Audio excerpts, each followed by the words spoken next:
record, and then we'll dive straight into it. Okay. Okay, good morning, fellow Wikipedians and whoever has an interest in all things wiki. So welcome to the WiciMôn podcast, so where we discuss everything wiki with our favourite wiki people. So a warm welcome to Dr. Rebecca O'Neill this morning. So Rebecca is the project coordinator for Wikimedia Community Ireland. So welcome to the podcast, Rebecca. Thank you very much for having me. Delighted to be here. All right, don't worry. Yeah, so first question, have you recovered after the Celtic Knots conference? Just about. Just about.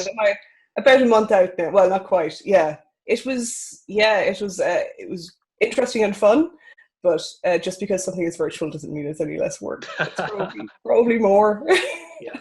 No, congratulations, because it was a very, very good conference. Thank you very much. So for people who don't know, the Celtic Knots focuses on supporting Celtic and Indigenous languages.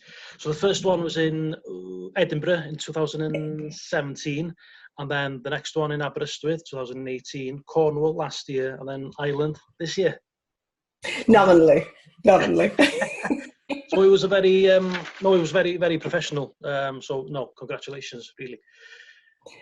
Well, I have to thank Daria and Richard and from Wikimedia UK and Leah Lacroix from Wikimedia Deutschland. It wouldn't have been possible by ourselves. We really needed a team of people to do it.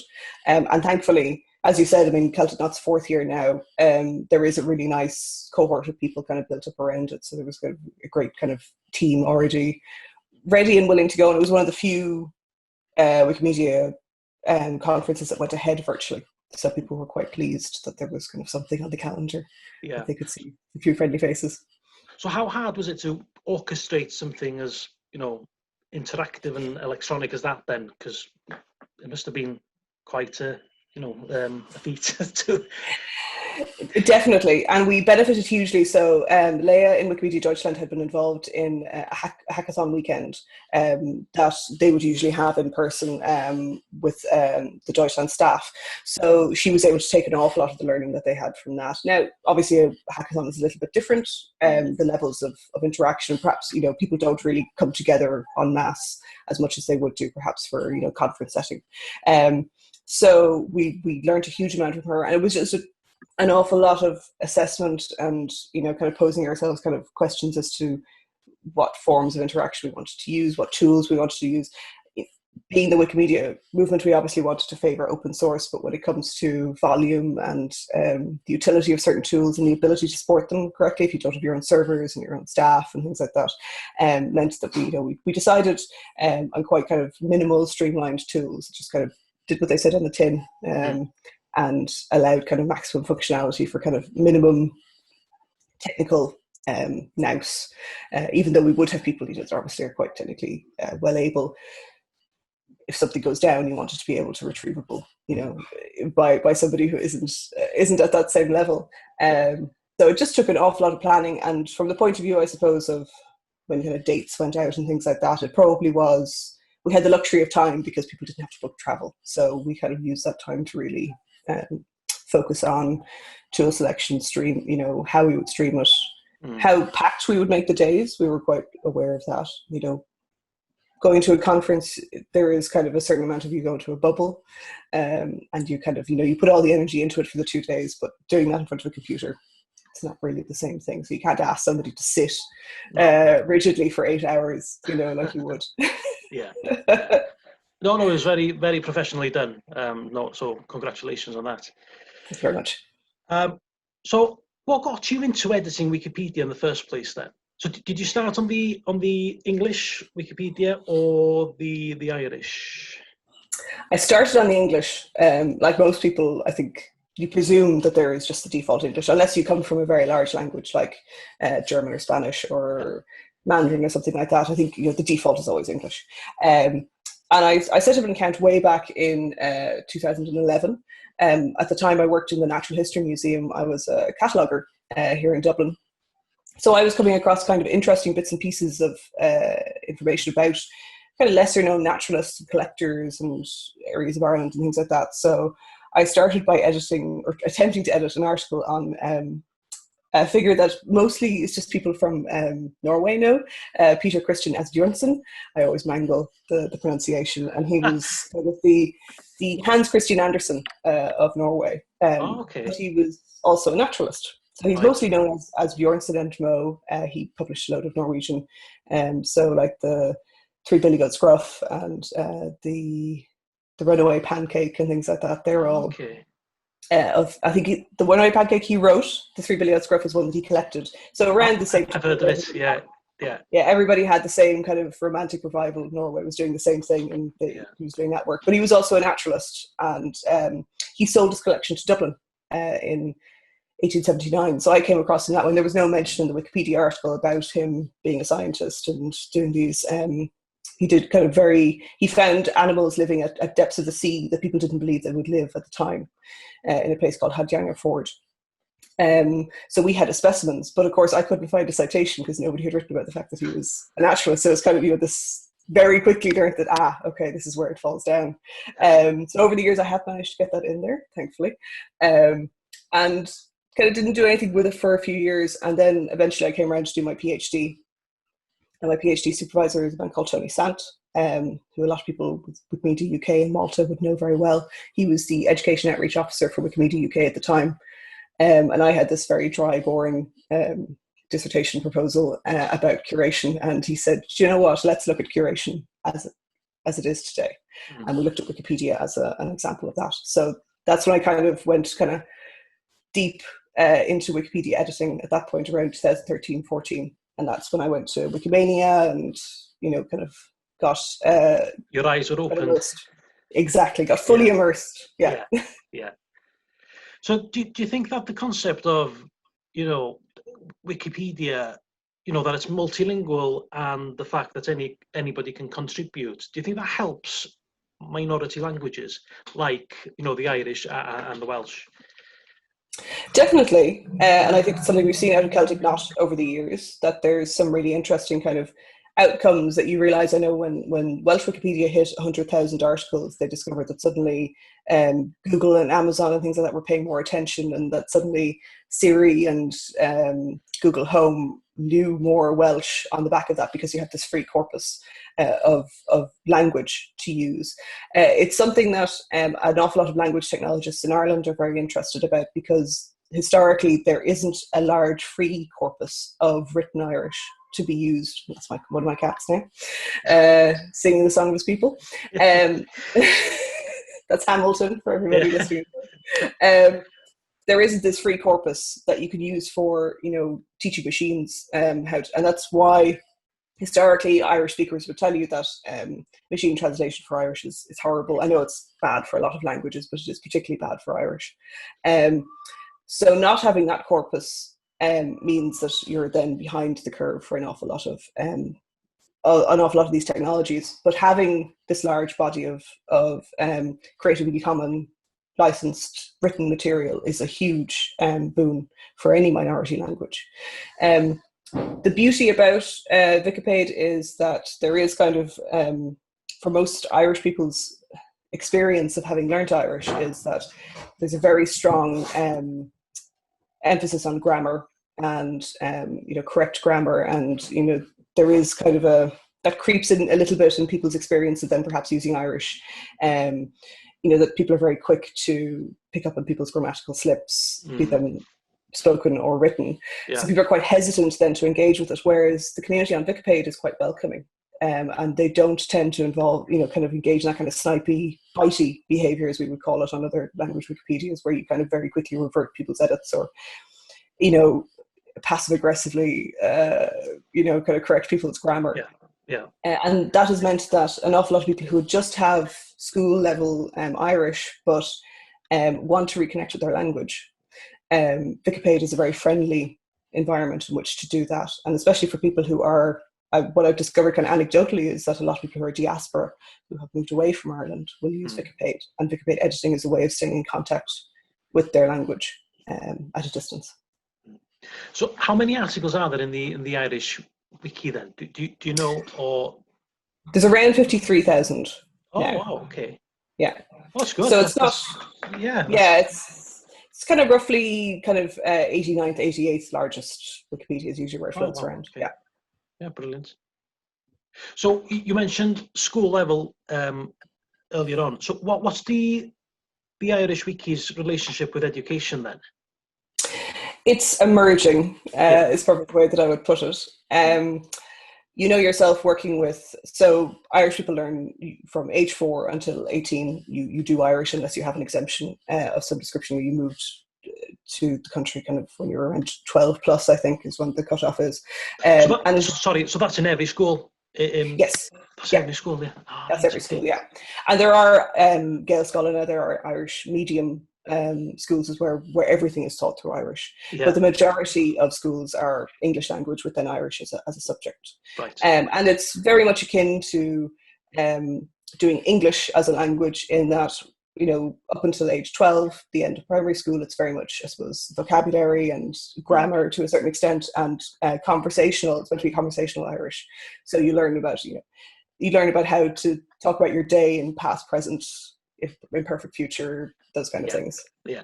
And then once you get to secondary school, towards your state examinations, you are doing it like you would English, in that you're studying poetry and writing, and you're, should be able to do kind of complex written comprehension, that kind of thing, and speak. You do a spoken exam then for your Leaving Cert as well, and an oral and an oral exam. So listening to it and being able to answer questions.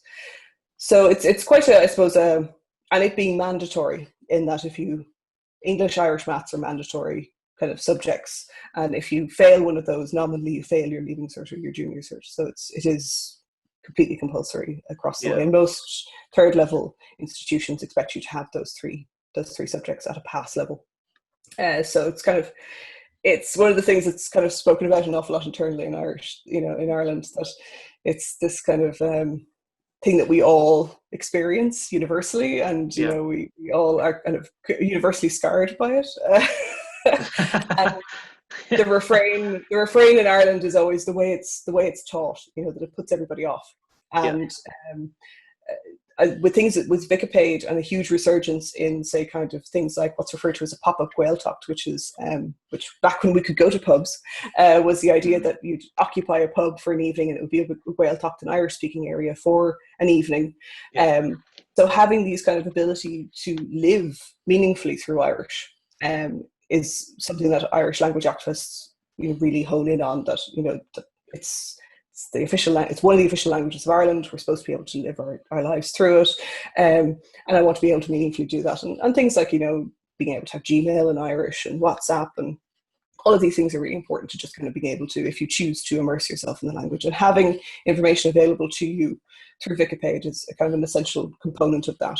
So we are very much looking at the Welsh model, as well as the Basque and other areas that have used language technologies and used Wikipedia as one of those. We are very much interested in working with teachers, incorporating it within their curricula or their learning plans and learning outcomes. Yeah, because that's interesting. Because when I was studying GCSE Welsh, there were a few poems where I thought, studying these poems are just really, really, really boring. But now, looking back, I can respect those Welsh poems in a different way. Is it the same thing with Irish? Do you think people, when they grow older, they think, I respect more of the language now than I did when I was in school? Definitely. And part of it is, I suppose, an awful lot of people come around to it when they become parents themselves, and suddenly they can have this renewed sense of, I suppose, pride, or perhaps wanting to do better, but wanting to have the cúpla focal, the few words, while kids are growing up, so that it doesn't feel as alien then when they go to school. But for a lot of people is that, and it's the same with all languages. I don't know about yourself. When you're studying English over here, like the most modern poet that we studied was probably Seamus Heaney. You don't really learn very contemporary, or perhaps very kind of, perhaps a little bit more risque poetry. And the same is with Irish. I mean, there's There was a kind of a huge revival in female Irish poets in particular from the 60s, 70s onwards, and an awful lot of the time speaking very viscerally about the female experience, and that's not what's turning up on the curriculum, although to be fair, the kind of the novels and things that we had to read, they were nearly always out of step. So when I was studying it in the late 90s, the books were from the 80s, and they were talking about heroin and, terrible bands and things like that. So the cultural touchstones were always kind of slightly off, even when they tried to be contemporary. They were just a little bit out of sync. And there have been things like they have changed so there's now in the exams, there's a thing called Shrop Picture, which is a set of pictures. So when you go into your oral exam, it's kind of, they get you to story tell. They'll give you a set of 3 pictures and you have to tell a story by those pictures. So there is kind of a move towards this more kind of conversational storytelling narrative, as opposed to, you've studied this body of literature, now tell me the themes of, Ireland in the 1960s and the struggles of the working class, or whatever it is that was coming out, So are there any Irish podcasts? Because I presume those things can help, the Irish language as well. Because we've got Radio Cymru here in Wales, and we've got a channel, for podcasts as well. So, that helps people who want to learn the Irish language as well. Definitely. So there's obviously, much like yourselves, there's been a state broadcaster. There's so RTE would have a certain amount of content in Irish, not so much on the television, but Radio na Gaeltachta. But there is kind of a whole host of independent. So the one here in Dublin would be Radio na Lifa, which is Radio Liffey, and that's where you get an awful lot of emergent Irish broadcasters. Kind of that's where they appear first, and again, Radio na Gaeltachta, and I don't know whether kind of state broadcasters suffer from this a little bit in BBC, is that they're not just talking about life in Irish. They tend to be talking about Irish, and the struggles of living in the Gaeltacht, which is not a universal experience, and things like that. So it speaks to quite probably a narrow element of people who are speaking Irish on a day-to-day basis. Whereas Radio na Lifa, you can listen to, it's all just normal pop music or normal rock music, and it just happens that all the interstitials in that are in Irish. Some of the more popular Irish language podcasts are kind of a mixture. They might be predominantly in English, and that's like they're kind of pitched. It's more talking about and perhaps pointing people towards those things like poetry or emerging writers, and kind of increasingly people who, now it's a problematic term to say new Irish, not everybody likes it, but people for perhaps their families are not generationally Irish, they will have their first generation Irish or second generation Irish, and their experience of learning the Irish language is one that's I think one of the more interesting conversations that's happening, that there isn't this, I suppose, compulsory nature to learning Irish, that it can be something that, if you're coming from a bilingual home, having another language is not a huge leap, and that, this interpretation that, being able to speak Irish makes you more Irish. So, kind of an embracing of it in that way. But there is a very vibrant, I suppose, new media scene in Irish, which is fantastic to see. So with education, do you have something similar to what we've got here with the Welsh back? Because the Welsh back is part of the GCSE level and A level, really. So from 15 to 16 and then 17 to 18 years old. Do you have something similar? So we have two state examinations. Right. We have the junior cert, which is kind of 15 to 16, and then the leaving cert, which is kind of 17, 18, 19, that kind of age. So it would be kind of sixth form equivalent.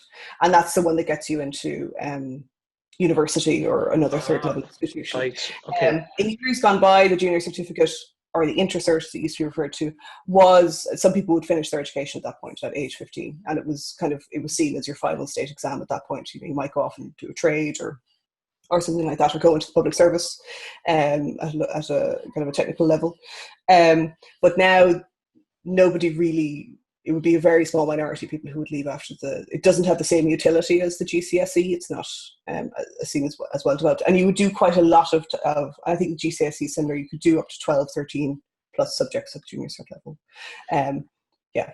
Yeah. So do you think that Wikipedia is more prominent in universities in Ireland than in higher education, secondary schools? At the moment, yeah. Yeah. And the main reason is the reason I think for most is that the curricula is very packed. And for the 3 years leading up to the junior cert and the 2 years before the leaving cert, you are focused on those exams. You're working towards those exams. So the kind of the wiggle room for extracurricular or something a little bit more off the beaten track that doesn't have the same explicit learning outcomes than other things on your curricula, it definitely will fall by the wayside. We do have a year that's it's almost like a gap year within secondary schools. It's I didn't do it at the time; it wasn't as rigorous. After the junior cert, you can do fourth year, which is also referred to as transition year. And the idea is that you've done your junior cert, you might have an idea of the subjects you like, so you might get to do job placement, or you get to work in a school musical, or do kind of like a food safety course, or so it's a kind of applied. The idea is that you take a break out of the rigors of having to work towards exams, but also that you get to kind of play around with what you might like to do. So for us, that's the year that we're kind of focusing on, because if you're interested in history, you might do a history project, so where you'll actually maybe go visit an archive, talk to people, from the local historical society, and those kind of projects are perfect for Wikipedia work, because you're going off and you're finding sources. And a lot of the feedback coming from university level down towards secondary schools is that students need to know what a reference is before they get to us. You don't really get taught proper citation at that point, and that's one of the big things. It's kind of, so obviously we all know as Wikipedians that any Wikipedia editing is absolutely perfect for learning that, not only how a citation works, but why it's important in the first place. Do you think there's a healthy relationship between Wikipedia and education? Because when I first started with the WiciMôn project, it took me quite a while to try and persuade teachers in the secondary school and primary, really, that there was significant weight to Wikipedia and how it, played a part in a child's education. There's the same skepticism that you get everywhere. As those who are engaged in, I suppose, learning technologies tend to be far. So there's the Computer Educators Society of Ireland that we have, their conference we've gone to a few times, and they tend to be very much on the ball. They've been using open source resources for years. They know how these things work. They're not scared by them. Whereas your maybe English or Irish language teacher who's is very goal orientated, working to the curriculum all the time, perhaps that kind of venturing out is a little bit more scary. So it's definitely hit and miss, and we've had the same experience with third level as well. The idea of whatever you do, don't look at Wikipedia. So it's an ongoing conversation, and what's really important for us specifically within the Irish language, but also that kind of bleeds out to education broadly, is that we have a number of people who are scholars in language technology. So the likes of Kevin Scannell, Teresa Lynn, whose whole profession is around, AI, machine learning through Irish, who are citing Wikipedia as a really important thing for Irish speakers to do, those who are properly engaged, that's my cat playing on the ball, who are properly engaged in the Irish language, and that it is, the word that Teresa has used in particular is an Irish word which means mehel, which is Meithal. And it's kind of like an idea of not quite team building, but learning as a team, but also that learning is not only beneficial to yourself, but beneficial to those around you. So it's kind of like a very collective term, and kind of, draws people together.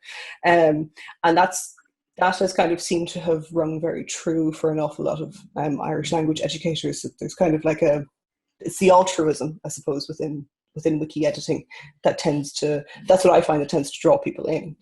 And, for say like history teachers or geography teachers, it's the gall at seeing something really obvious to them not being represented on either English or another language Wikipedia. So definitely you probably found it yourself that it's having conversations one-on-one. It's being invited to workshops.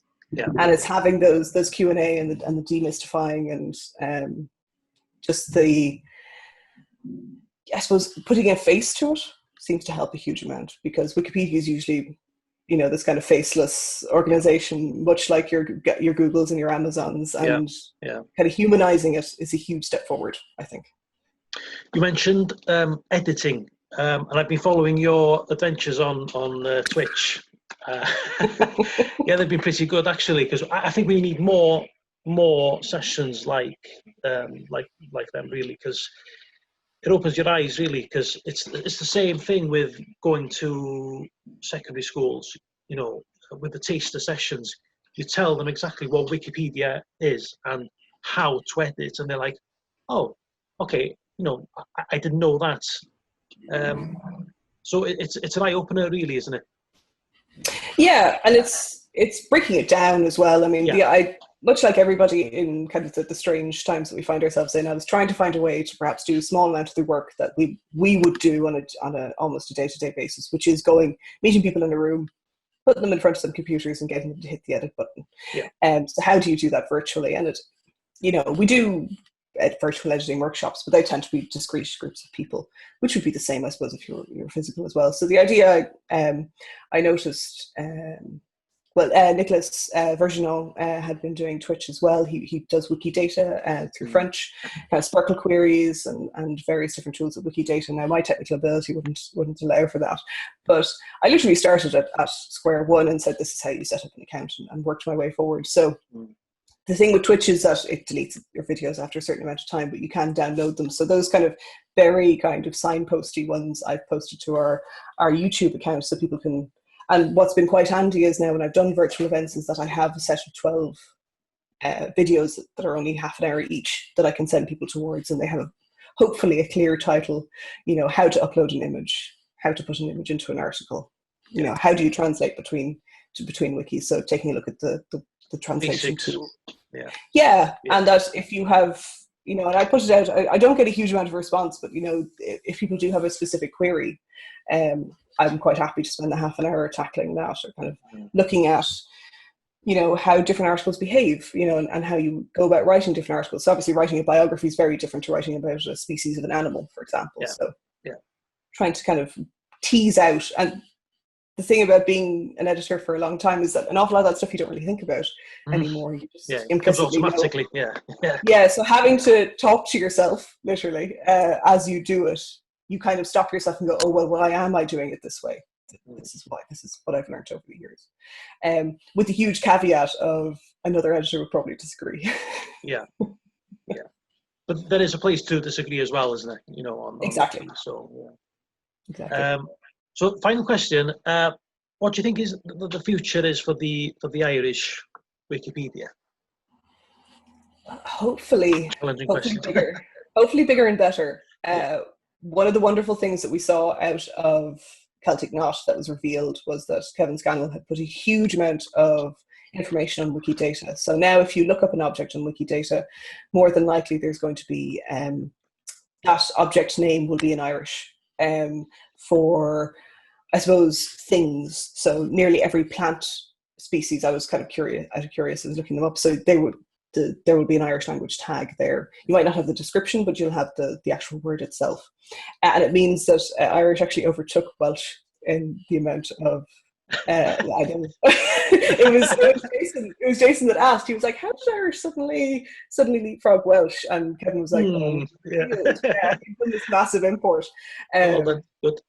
So hopefully we would like to very much, because you can use Wikidata to automatically generate articles and information boxes and things like that on a Wikipedia. And the reason I think Wikidata has played a very important role in developing, minority languages.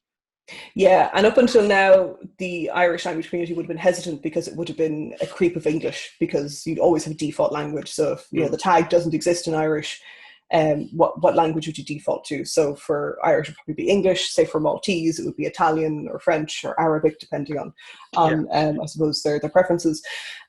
So there's always that kind of inclination that I don't want more of this language creeping into my wiki, because there always tends to be a little bit of it anyway. It's kind of, in small language Wikipedia, it's a little bit inescapable sometimes that you get a little bit of the dominant language creep.